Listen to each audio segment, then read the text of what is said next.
diplomat, soldier, academic and Afghanistan expert, Rory Stewart. I mean, you live in Kabul. This idea of a surge, as we saw in Iraq, is it going to work?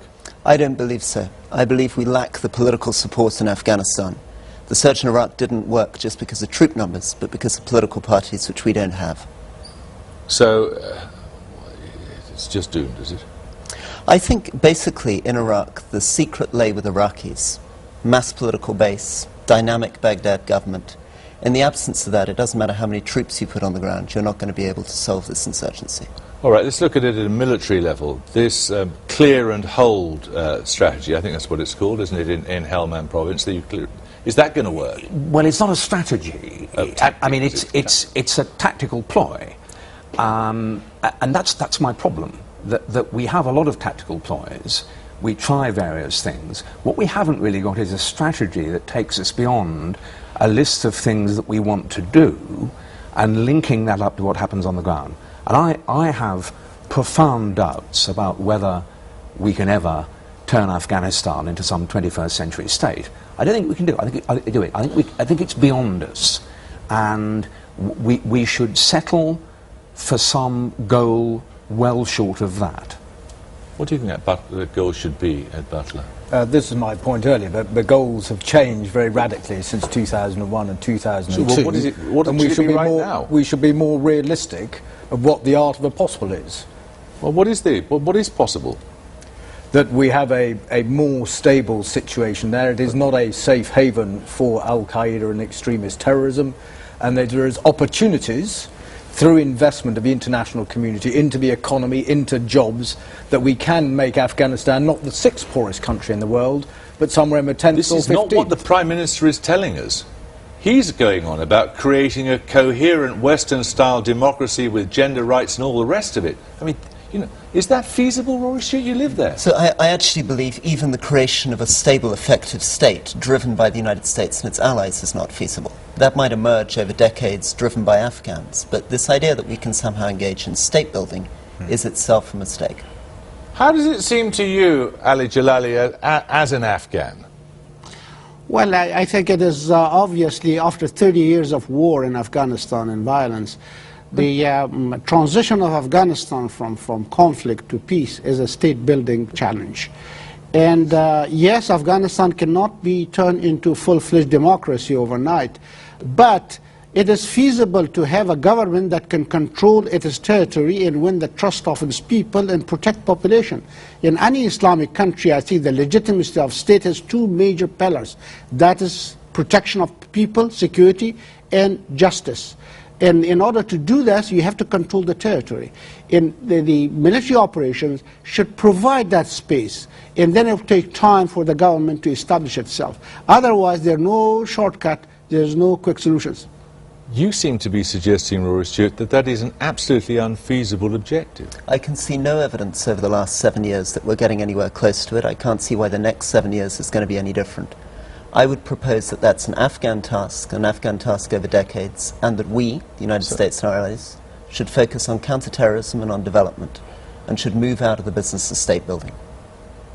So in all of this, if we're actually playing fair by the military, are we asking them to do something? These statements, these grandiloquent statements are being made by statesmen. They are unattainable in your judgment, in Rory's judgment, in one judgment, perhaps not yours, Brigadier Butler.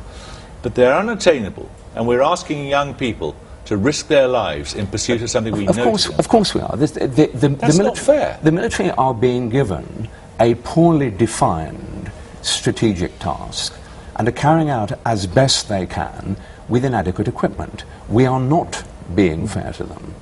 I think the challenge for the government, and 3 years ago when I was commanding in Afghanistan, Prime Minister Blair, with his Chancellor of the Exchequer, promised us anything which we required.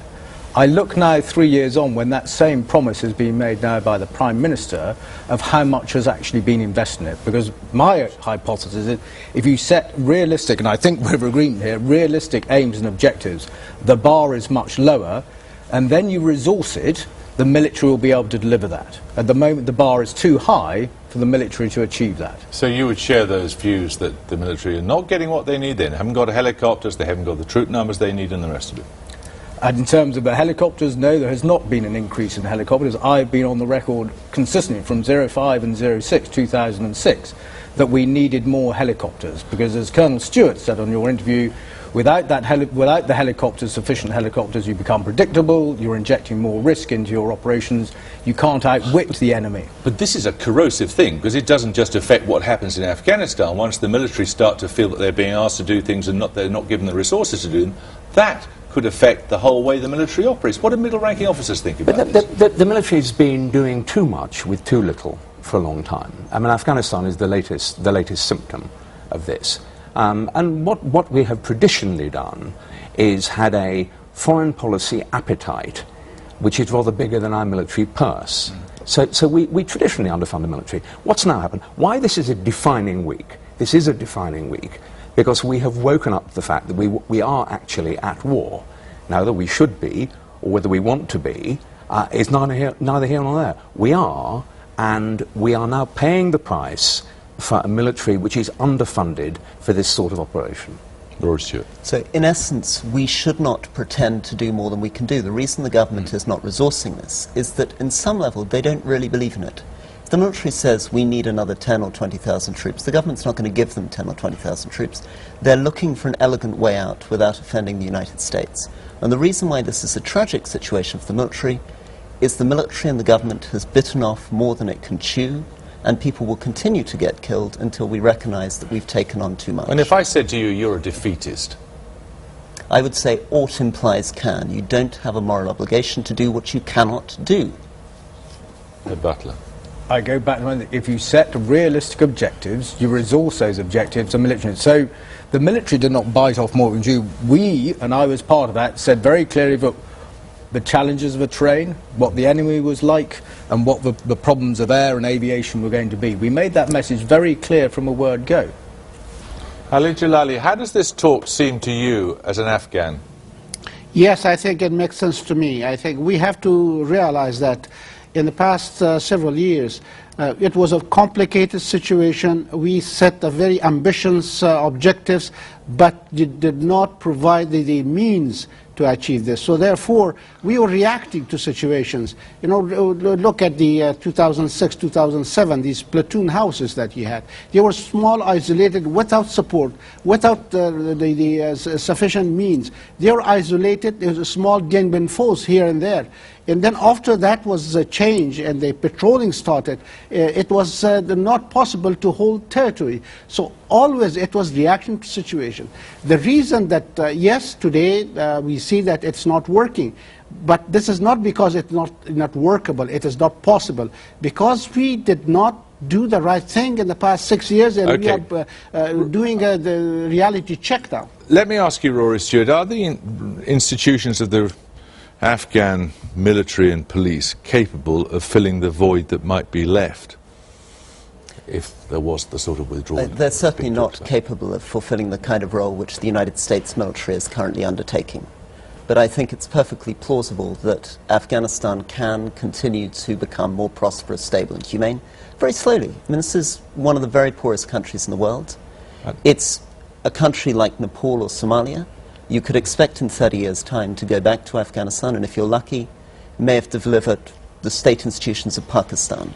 But it's never going to have the kind of stability or the kind of guarantees against insurgency. What single one change would you like to see quickly? I'd like to see some very clear government objectives, international objectives of what the art of the possible is. What would you say, Richard Holmes? People are the most important thing, Afghan people, and if we're to be in this war, British people. If we cannot get popular support for it, we should not be doing it. Okay, thank you all very much indeed. We'll be talking to the Armed Forces Minister very shortly.